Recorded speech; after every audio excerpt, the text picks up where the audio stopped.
It's Monday. I have a week off.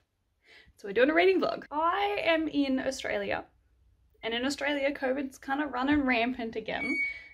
So we're in lockdown, which is really fun. I had always intended to vlog this week. I've got a week off between jobs, so I have some time up my sleeve, and I wanted to try to get through a few different books, kind of catch up on all of my like hobbies that I have going, and I wanted to bring you guys along with me. I had many plans for this week. One of them was to go out and do some nice cafe reading, but that obviously is gonna happen. But I will start by running you through the books that I have here that I'm going to be trying to read this week. I will be vlogging from Monday, which is today, until Friday, which is Friday, 5 days away. So we've got a fair bit of time. Hopefully we can get through some books, and my TBR for this is completely dependent on how much of my audiobook I get through. So to start with, I'm listening to A Quarter Silver Flames by Sarah J. Maas. I didn't intend to read this for a second time this year, but here we are. This is the continuation of the A Court of Thorns and Roses series from her sister Nesta's perspective. This goes through her story and all of her stuff that happens. This is set just after the events, or like after the events of A Court of Wings and Ruin and A Court of Frost and Starlight. I'm sure you've heard of this. I'm sure it's been mentioned before. So I'm listening to this just as a natural progression from listening to the rest of the series. Turns out I listen to A Court of Thorns and Roses, or I read it at the same time every year. So that's just continued into this. Now, my problem with this is that I had actually started physically reading Poisonous Study by Maria V. Snyder, but I find it really difficult to read this and A Court of Thorns and Roses at the same time, because the heroines are a bit similar and the story, it's not similar, but it's like a similar kind of vibe. I did start to read this and I got like 100 pages in, but I'm really struggling to read this while also listening to that. So in the meantime, I have picked up One Last Stop by Casey McQuiston. This is a fluffy romance adult novel, I'm pretty sure. This follows our main character August, who is a young lady who's going to college. She has moved from New Orleans to New York City, and August runs into, on the subway, her dream girl. But there is a bit of a twist. It's a bit of a magical realism type story to this. I am about 150 pages through this already, so I have started it. I will talk about it a bit more later on, but I'm hoping to finish this probably within the next 2 days, hopefully. If in 2 days I am still listening to A Quarter Silver Flames, I will then pick up When the Coffee Gets Cold by Toshikazu Kawaguchi, which is quite a short novel following a cafe, and this cafe has, again, a bit of a magic twist. It allows you to go back in time, but you need to go back in time and come back before your coffee gets cold. I've heard so many raving reviews about this, and I expect that I'm going to love it, so I'm hoping to also finish this week. And then if I finish reading this and I'm still listening to this, I will pick up Such a Fun Age by Kiley Reid. I actually don't know anything about this, and I haven't looked at the synopsis, so I'm not going to be able to give you a summary, a synopsis of it, a plot per se, but I got it off a lady on Facebook and she said it was good, so we're gonna try that. I'm assuming it's another fluffy contemporary romance that will complement this monstrosity. If I do somehow finish A Quarter Silver Flames, I will pick up Poison Study and continue on with this series, but we'll see. We also have quite a lot of videos to film today and tomorrow, and to edit those videos I'm super far behind on YouTube. Like sitting here being like, why am I losing subscribers? Doing literally the bare minimum to maintain a booktube channel. I also have many great isolation activities that I want to do. I was gonna garden for quite a lot of this weekend, but it's a bit overcast outside, it's a bit cold, and we have already filled our green waste bin. So I won't get much gardening done, but luckily I have a puzzle that I can do. And I also have a little, excuse you, a miniature cafe model that I'm making. That's like this little cafe that you like build and put together. So I made a few pieces like the piano and the chairs here. And I'm in the process of like building the structure, but this is another thing that takes a lot of my time, and I can listen to books while I do that. But I have rambled on now for 9 minutes, and I'm going to stop and I'm going to start my week of reading vlog. You come on? Hello. You wanna say hi to everyone? Say hi, Phoebe. Oh, okay, we're done.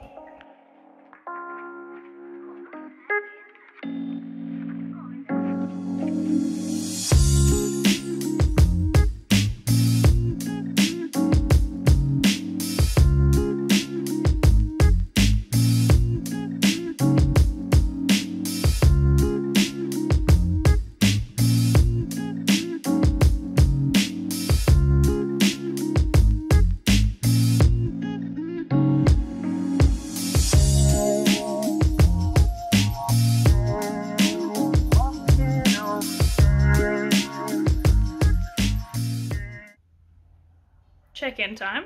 It's been a moderately productive morning, but I've done, as of yet, no physical reading. I have listened to a lot of A Quarter Silver Flames though. I will not be reviewing that as I usually do, particularly in my wrap-up for this month and also this vlog, because I have an entire vlog dedicated to reading this book. So go watch that if you're interested on my thoughts. But I am thoroughly enjoying rereading it. But right now I'm going to sit down and film my August spread on my bullet journal. I'm super far behind. I think it's like the 10th or the 9th today, but that's okay. We'll do that. I have a coffee ready to go because I am an adult. I drink out of a Care Bears mug and it's gonna take us well into the afternoon, so strap in. This will be a long haul. Good morning everyone, it's Tuesday. I stayed up way too late last night reading, so I'm gonna pretend that it's like way earlier in the day than it actually is, but I read up to page 330 last night of One Last Stop. The story so far, it has taken me such a long time to get into this book. On paper, it is something that it sounds like I would enjoy, but I don't know, it's just not hitting for me. In saying that, I did stay up very late reading it last night, so there's that too. I don't know, I'm very confused by this book. I like it and don't like it at the same time. It's like a slightly less than average read for me. But maybe that's because I've come off the back of so many good books recently, so that might explain it. So far, One Last Stop has given me really Friends cross Addie LaRue vibes. I really didn't like Addie LaRue, and that's kind of the part that I don't like about this either, but I love the Friends, like physically August's friends. Like I love that aspect of this book. I love them. I love all of their little character arcs and everything that they are, which is great. I'm gonna finish this today. I'm gonna try and smash out the last probably 100 pages now. I'll touch base with you about my thoughts about it later, but today is just really another day, much like yesterday, where we don't do too much except clean and read and film videos.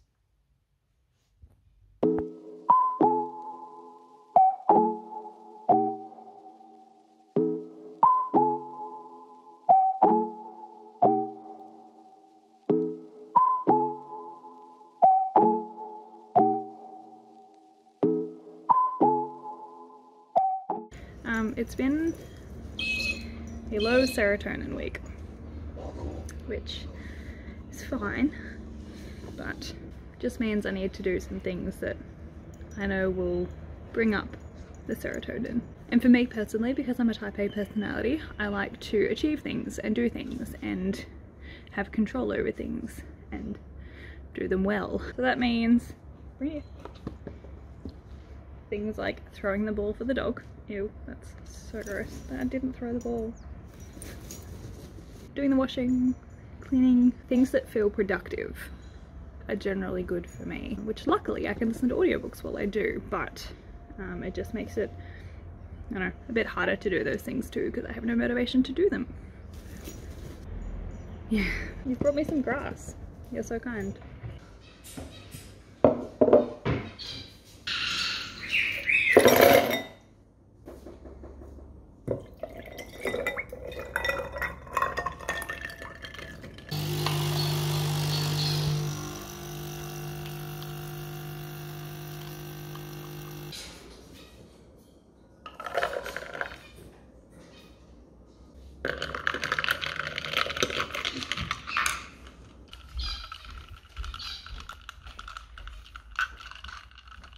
I've done it. We have finished One Last Stop, Casey McQuiston. My overall thoughts, I think it was good. I wouldn't say it was great. I would say it was good. definitely picked up towards the end. The first maybe like 150 pages were really hard for me to get into. The thing I think I loved the most about this book was the found family. So in this book, our main character August has just moved to New York, and honestly, like, the opening setting is she meets these people who she's trying to move in with, her roommate, and they are honestly my favorite part of this book. They all have such unique and individual characters. They all have their own storylines, which is also really nice. But they felt really genuine, and they felt really, I don't know, they felt real. They felt like real people, which was really nice. The thing that I didn't like the most, I don't know, like the magical section of this book wasn't the best. I mostly just enjoyed all of the interactions between the characters, particularly the housemates and their stories. The main character, take or leave her. But yeah, I think it was good. Solid book.